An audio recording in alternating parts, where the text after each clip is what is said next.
Selamat datang kepada Bapak, Ibu, Mas, Mbak dosen dan teman-teman yang terkasih. Selamat datang di video kami. Jadi kami kelompok 16 yang beranggotakan Benedikta Nadindra Segelarastika, Harunisa Dita Aulia, dan saya Nada Rizka Florisa.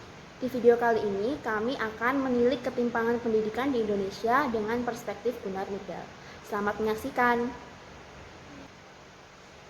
Video kami akan berisi tentang latar belakang, kemudian kami akan menjelaskan mengenai perspektif Gunnar Myrdal dalam melihat ketimpangan pendidikan, kemudian ketertinggalan pendidikan dunia utara dan selatan, kemudian kami akan menjelaskan tentang ketimpangan pendidikan Indonesia Timur dan Barat, berikut dengan penyebab ketimpangan pendidikan, dan yang terakhir kami akan menjelaskan tentang kesimpulan dan saran.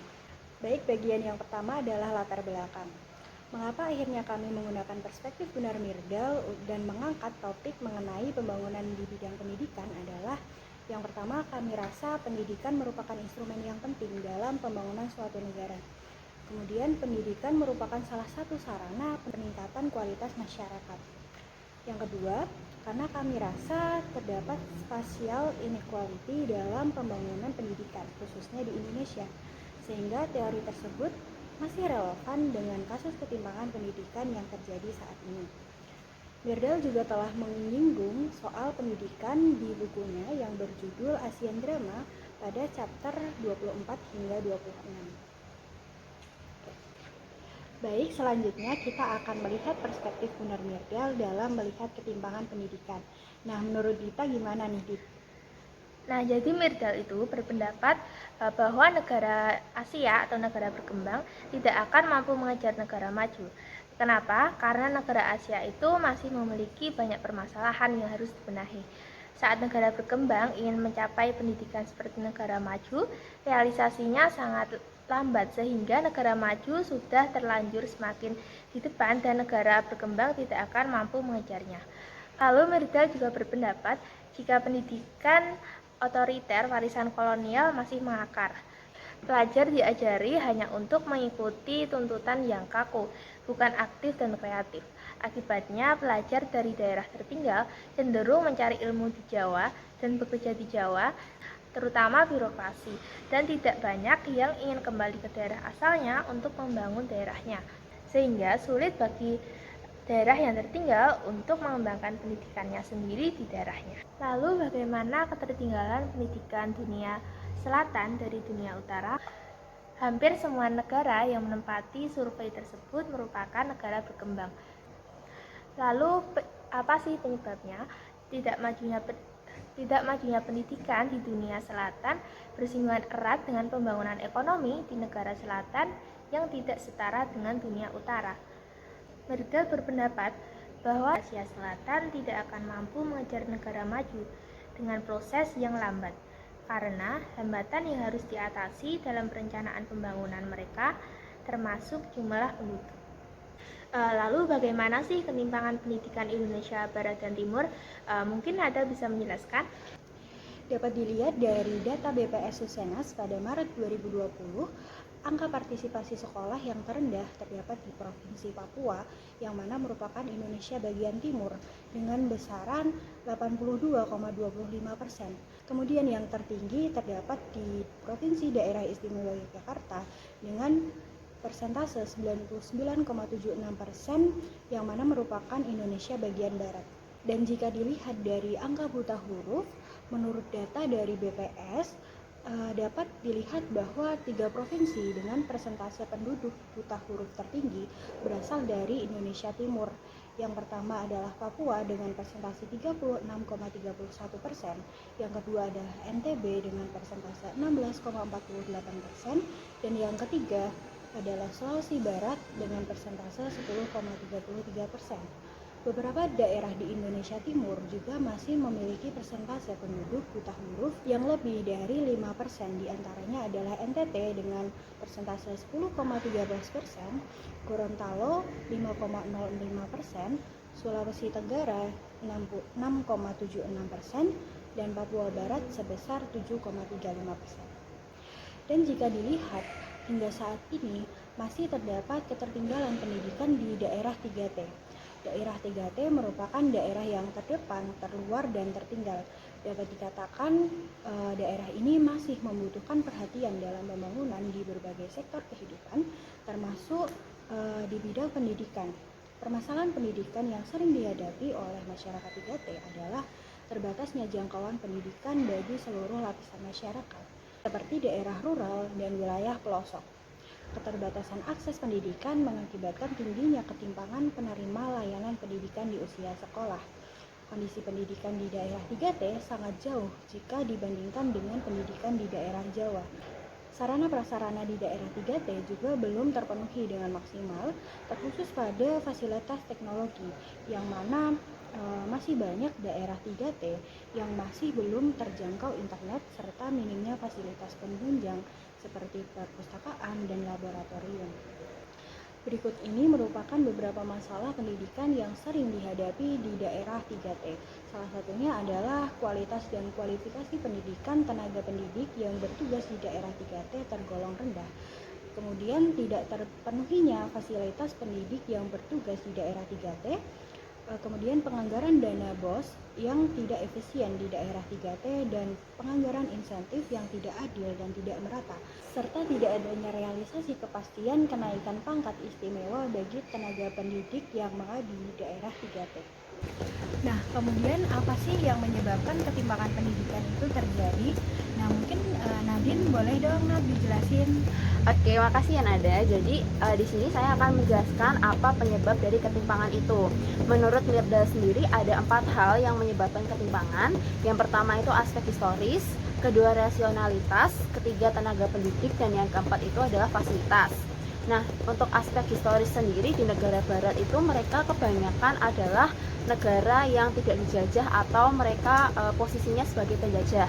Lalu di negara Asia Selatan dari aspek historis sendiri mereka adalah negara-negara yang cenderung banyak dijajah seperti itu. Lalu di aspek rasionalitas negara barat itu masyarakatnya sudah rasional, berbeda dengan negara di Asia yang mereka ini masih banyak masyarakat yang berpikiran tidak rasional. Lalu di aspek tenaga pendidik sendiri, kalau di negara barat mereka lebih banyak yang berkompetensi tinggi dan lebih terlatih. Sementara di negara Asia itu mereka kebanyakan kurang terlatih atau kompetensinya masih rendah. Dan yang terakhir di aspek fasilitas, kalau di negara barat itu mereka sudah mumpuni. Sementara kalau di negara Asia itu mereka banyak yang belum mumpuni atau kurang mumpuni seperti itu. Nah, di sini saya akan menjelaskan aspek historisnya. Selama mengalami penjajahan, Indonesia itu banyak mengalami ketertinggalan dalam banyak hal, khususnya di bidang pendidikan. Nah, pendidikan itu mulai berkembang di Indonesia saat Indonesia itu sudah merdeka. Hal ini berbeda sekali dengan negara barat yang mereka itu sebelum kita merdeka pendidikannya sudah maju seperti itu. Nah, tapi untuk menyamakan langkah dengan pendidikan di negara barat itu sangat sulit ya, karena perkembangannya yang selalu dinamis sehingga kita tidak bisa mencapai suatu titik kesamaan seperti itu. Lalu selain itu adanya ketidakmerataan didukung pula dengan keadaan perekonomian dan pemerintahan yang lebih banyak berfokus di Pulau Jawa dan Sumatera, sehingga dampaknya itu bisa kita rasakan sampai sekarang. Lalu di aspek rasionalitas akan dijelaskan oleh Dita. Saya akan menjelaskan bagaimana tingkat rasionalitas itu mempengaruhi pendidikan. Tingkat rasionalitas menurut Myrdal mempengaruhi kesadaran penerimaan masyarakat akan pendidikan. Keaksaraan dan pengetahuan umum adalah hal yang memfasilitasi perolehan keterampilan khusus dan dapat membawa rasionalitas sikap. Sedangkan pada faktanya terdapat ketimpangan tingkat melek huruf antara sebagian besar kawasan Indonesia Barat dan kawasan Indonesia Timur. Pada survei BPS 2018, tingkat buta huruf di daerah Indonesia Timur termasuk yang tertinggi, seperti di Papua dengan 23,2%, NTB 12,6%, NTT 8,1%, Sulawesi Barat 7,1%, dan Sulawesi Selatan 8,1%. Tetapi juga terdapat temuan yang sebaliknya. Jawa Timur masuk ke dalam urutan 4 dengan angka buta huruf terbanyak. Lalu angka buta huruf terkecil dipegang oleh Sulawesi Utara, yang mana adalah kawasan Indonesia Timur. Lalu angka buta huruf terkecil dipegang oleh Sulawesi Utara, yang mana adalah kawasan timur Indonesia. Jadi, tingkat kemelekan huruf yang tinggi tidak selalu berada di barat, dan kemelekan huruf yang rendah tidak selalu berada di timur. Namun, pemerintah juga mempunyai PR yang banyak untuk meningkatkan tingkat kemelekan huruf di Indonesia Timur agar tercapai rasionalitas sikap yang lebih tinggi. Lalu yang kedua adalah aspek tenaga pendidik. Menurut Mirda, keadaan guru yang terlatih dan termotivasi merupakan prasyarat penting untuk pendidikan dasar yang efektif.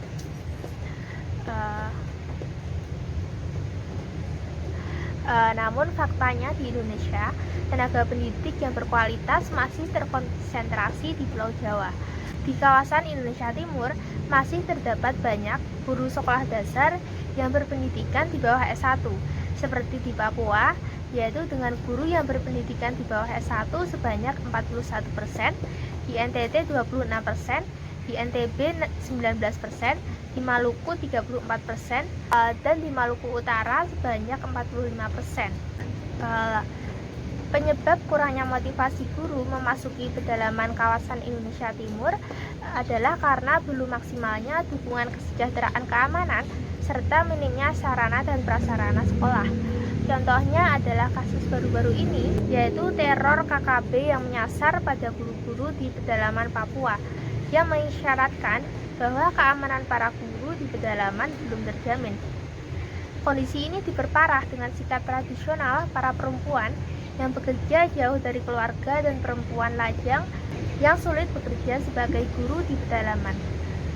Lalu juga terdapat fakta bahwa gaji kebanyakan guru di pedalaman sangatlah sedikit. Selanjutnya, pada aspek fasilitas akan dijelaskan oleh Nada. Baik, terima kasih Dita. Aspek yang selanjutnya adalah fasilitas. Nah, fasilitas ini merupakan salah satu aspek penunjang penyelenggaraan pendidikan. Fasilitas yang tersedia di lingkungan masyarakat maupun di lingkungan sekolah dapat menjadi salah satu faktor pendukung kesiapan bersekolah. Jika dilihat, wilayah perkotaan dengan kelengkapan sarana dan prasarana yang dimiliki dapat memberikan stimulus yang tinggi terhadap masyarakat di perkotaan untuk mengikutsertakan anak mereka ke berbagai jenjang pendidikan sekolah. Sementara untuk fasilitas di pedesaan masih belum maksimal untuk menjangkau anak-anak mengikuti pendidikan sekolah.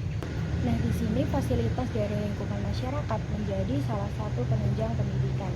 Jika dilihat data dari BPS, dapat dilihat bahwa terjadi kesenjangan yang cukup tinggi antara angka kesiapan sekolah anak-anak di wilayah perkotaan dengan pedesaan. Anak-anak di wilayah perkotaan memiliki angka kesiapan sekolah yang lebih tinggi dengan persentase 80,11% dibandingkan anak-anak yang berada di pedesaan, yaitu dengan persentase 69,15%. Kesiapan bersekolah anak tidak bisa lepas dari pengaruh lingkungan di mana anak itu tinggal. Berdasarkan paparan materi yang sudah disimpulkan, kami menarik beberapa poin kesimpulan. Yang pertama, peradaban negara barat sudah lebih maju daripada negara di Asia Selatan, dan hal ini sangat relevan dengan situasi pendidikan yang ada di Indonesia Barat dan Indonesia Timur. Lalu ketertinggalan itu didukung juga oleh adanya aspek historis, rasionalitas masyarakat, kualitas tenaga pendidik, dan fasilitas pendidikan yang kurang memadai.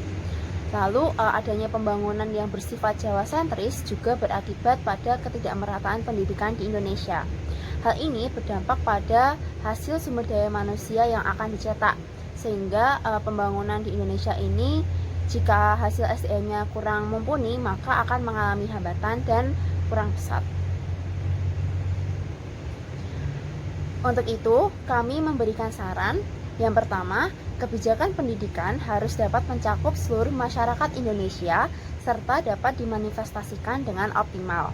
Lalu hal ini dilakukan agar pendidikan tidak lagi dianggap sebagai privilege bagi sebagian orang yang kurang mampu. Adanya jaminan kesejahteraan bagi tenaga pendidik juga perlu diperhatikan agar semakin banyak generasi muda yang tertarik untuk menjadi Adanya jaminan kesejahteraan bagi tenaga pendidik juga perlu diperhatikan agar semakin banyak generasi muda yang tertarik untuk menjadi tenaga pendidik yang berkualitas. Lalu yang terakhir, kebijakan mengenai zonasi pendidikan perlu ditinjau kembali kesiapannya agar kualitas pendidikan yang dihasilkan setara dengan pendidikan yang dihasilkan oleh Lalu yang terakhir, kebijakan mengenai zonasi pendidikan perlu ditinjau kembali kesiapannya agar kualitas pendidikan yang dihasilkan setara dengan pendidikan yang dihasilkan di daerah yang telah maju. Untuk menutup video pada kali ini, kami bertiga mengambil quotes yang berisi tentang masyarakat berpendidikan adalah penentu masa depan negara. Hal ini disebabkan karena pendidikan adalah kunci utama dalam sebuah pembangunan. Selain itu, masyarakat sendirilah yang berperan dalam pembangunan tersebut. Sekian video dari kami. Bagi teman-teman yang memiliki tanggapan dan pertanyaan, bisa langsung dituliskan di kolom komentar. Terima kasih. Wassalamualaikum warahmatullahi wabarakatuh. Om Santi Santi Om.